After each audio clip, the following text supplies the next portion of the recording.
All right, and one last question from the audience, and I'm gonna launch my salvo. Yes, Gene. One of the hottest topics that I see in the industry is the claim that ad networks destroy publishers' inventory values. Would the panelists like to comment on that? Ad networks. I 100% agree. Did everybody hear it? Do ad networks destroy publishers' inventory values? Yeah. From a publishing point of view, the reason why we canceled all our ad networks is I agree with that statement 100%, and I'll go to my grave saying the exact same thing. I'll disagree 73%. But I still like Jonathan. Hey, but I'm 27% in agreement with it.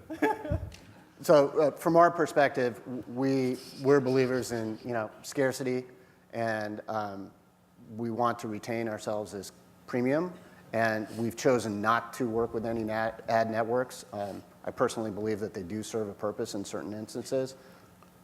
We've chosen not to work with. Well, I mean, the truth there are a dozen flavors of what ad networks are. They go from all the way from high-end CPM, more brand-oriented networks. That's what we tried to do up front, all the way to ad exchanges and RTB, which so far really is last-click attribution, which is very dangerous, right?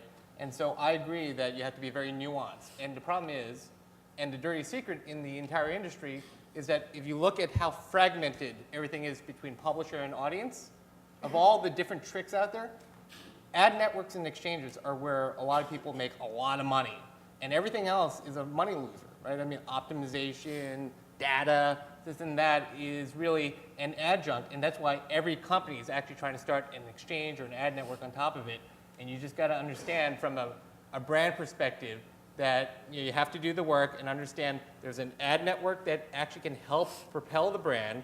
There are ad networks that are mixed and get just lead gen, and then there are exchanges and some networks that just cannibalize brand. But you have to do the work to really think about it, and that's part of the challenge. It's a very confusing, fragmented marketplace. Yeah, on the high-end side too, the OPA came to us saying we'd really like you to participate in our premium brand network, and I had the conversation, and I reluctantly said this is not for us repeatedly. Jim Spanfeller, I think a lot of you know, I got on the phone with him, we had a long discussion about it, and ultimately the conclusion I arose at was that we can say we're going to do this, but the net result is not going to be positive for anyone who participates, because my block list and CNN's block list and New York Times block list, when you add those all together, who's the advertiser that's going to spend $2 million across this ad network at reasonable CPMs to the point where I'd accept it as a publisher? So I never could truly find, from a publisher point of view, the need for it. And if my sales team is that bad, I'm firing my sales team and starting with new salespeople, because if you look at the consolidation on the agency side, there shouldn't be a top 250 client that we can't get a meeting with, the person who's planning the business, buying the business, and somebody at the client. If we can't do those three things, then we're not doing the right thing. But that's because you're a first-tier, world-class scaled Well, thank you. platform. No, I'm serious. Keep talking. 24% agreement now. No, but the issue is that they're a top 25 reach vehicle. What about reach vehicles 26 through 2000? Right? No one can. There are only so many experienced salespeople out there. Right? And that's a fair point, yeah. Right. How many people are calling you just to poach you away from CBS? You don't have to answer, but a lot. Not enough, clearly. If anybody's interested, they can talk to But I will tell you Beverly. that structurally, there are two challenges from my perspective. One, we got to grow the entire pie. There's not enough being spent online. And so what you just pointed out, we want to get people spending $2, $10, $20 million on a campaign that can actually be deployed at scale so that you can get the full CPMs that you deserve. Secondly, I think that from just the number of people in the industry standpoint, I think people don't give enough credit. Instead, in 01 to 03, a lot of people got pounded out of the industry.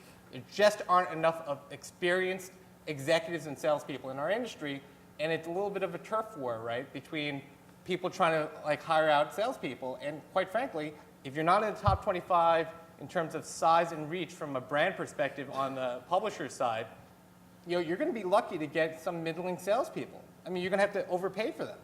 That's an issue. Yeah, it is an issue.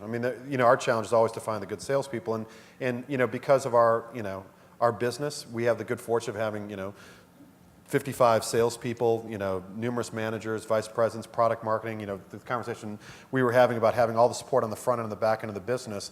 That's a luxury, and it's a luxury that we enjoy because it's a $500 million business. But I don't think that's true for a lot of the startups, and that's an issue. So Yep. when I think about ad networks in the context of the mobile space, somebody like AdMob and Tony Nethercutt's team, they bring value to us as sellers because not only do they have a sophisticated sales force that has unique knowledge, their value to the equation is they're also trying to introduce new and more compelling ad products into the market, specifically for the iPhone apps. So from my point of view, if an ad network can come to us and offer us standardization that drives scale beyond what the OPA is offering, then that's a loose confederation of sellers, and as long as the FCC is okay with it, I'm okay with it. But having somebody sell a product for $1.50 that you should be selling for $10 is just plain stupid. I don't know how you could turn it on any other point of view.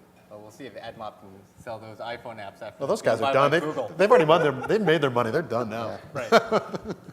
All right, I'm going to thank you for that. I'm going to get off the stage because I want you guys to speak candidly, which you've been holding back. And I don't want to be implicated in what your answers are. So here's the final question, and we'll work from Dave down the line. On a scale of 1 to 10, how effectively are advertisers and their agencies leveraging you, your content, and your audience? Scale of 1 to 10. And then what would you advise them as a strategic partner would get them to a 10? I would say a 6. Don't look at me, look at them. 6. Yeah, 6. A 6. And the feedback I would give is part of what has been a theme over the last day and a half, which is taking risks. We're viewed in multiple ways. We're social, we're reputation management, we're UGC, we're crowdsourced, we're a myriad of things. Well, at the end of the day, it's 32 million people. I joined the company 2.5 years ago, and we had 4 million people and under 2 million reviews. We're now at 32 million uniques, and over 11 million reviews by all publicly stated measurement. We're now the largest local publisher, and we have the most local long-tail content, the freshest coming over the last 2 years. So that's pretty powerful. And I have consumers that are making buying decisions around brands, but also can be linked to other brand association. We were talking last night with some of the folks from Kellogg's, and if somebody's making a decision around active life, not too far-fetched to believe that they lead an active lifestyle. And if they do you want to surround them with Kashi cereal branding? Probably makes sense, not rocket science. So that is something I can tell you right now that generally speaking falls on deaf ears.